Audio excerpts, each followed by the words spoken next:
Le problème avec François Bayrou, c'est qu'à chaque fois qu'on le rencontre, à chaque fois qu'il parle, c'est à chaque fois encore un peu plus inquiétant. On a eu effectivement une rencontre à Matignon.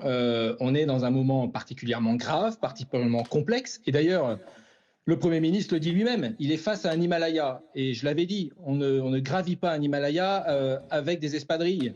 On ne gravit pas l'Himalaya avec les bras ballants. On a un cap, on sait où on va, on s'appuie sur des camps de base.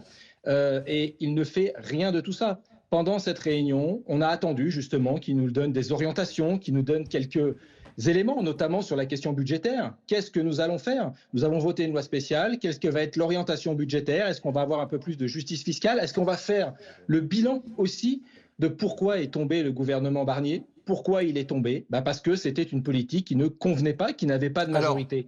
Et donc, si on ne change pas de politique, eh bien, on aura les mêmes effets. Guillaume Gontard, écoutez, vous venez d'y faire référence, ce qu'a dit il y a quelques minutes François Bayrou. L'obstacle est immense, j'ai dit un Himalaya, et c'est exactement ce que je pense. Tous les prévisionnistes, tout le monde dit, mais vous n'y arriverez pas. Mais franchement, vous vous rendez compte? Et ils choisissent, ou plutôt, tout le monde spécule sur le chaos.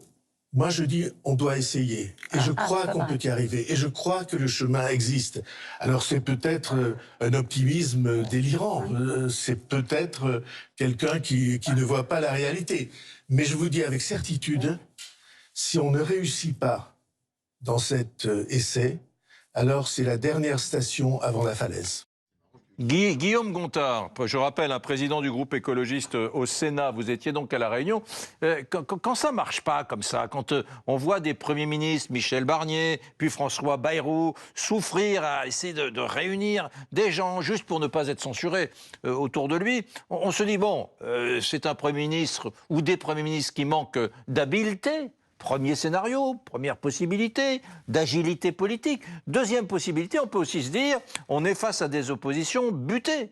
On est face à des oppositions qui n'ont pas du tout envie que le gouvernement ou que la France s'en sorte.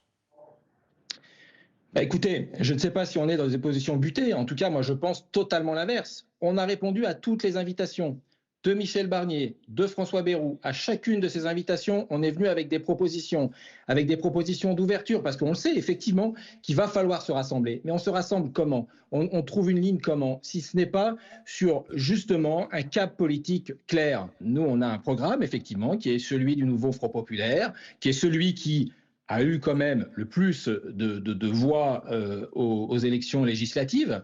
Mais pour autant, on a toujours été dans le dialogue. On a fait des propositions. La non-utilisation, par exemple, du 49.3. On voit ce qu'il en a été fait par le Premier ministre. Il vient d'annoncer qu'en fait, il n'utiliserait pas le 49.3, sauf si problème. Donc, allez, hop, c'est balayé. La question de la réforme des retraites. On demande la suspension directe de la réforme des retraites pour justement pouvoir travailler sereinement. Et ça, c'est symbolique. La question de la réforme des retraites, c'est ce qui a été rejeté. C'est une question démocratique dans notre pays. Le fait d'annoncer sa suspension permettrait de retrouver de la sérénité dans notre pays. On a bien vu ce que fait François Bayrou. Ce qu'il nous a annoncé tout à l'heure, c'est quoi? C'est de dire on va travailler pendant 8 mois et puis là, il nous dit de toute façon, au bout de 8 mois, il n'y aura pas d'abrogation.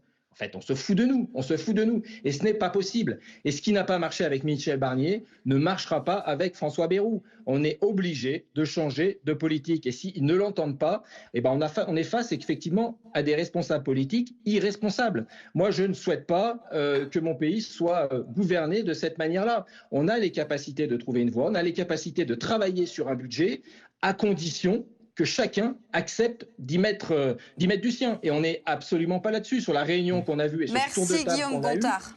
On a bien compris votre position. Qui n'a fait aucune concession. On a bien compris votre position. Merci beaucoup. Merci Guillaume Gontard. Bon, non mais oui. Tel qu'on l'entend là. Tel qu'on l'entend là, c'est plutôt oui. C'est évident. Est-ce qu'il va censurer? Il est toujours là. Non, il est parti. On aurait bien posé. C'est vrai qu'on aurait pu ajouter cette question. Mais ça nous a dit qu'il fallait arrêter.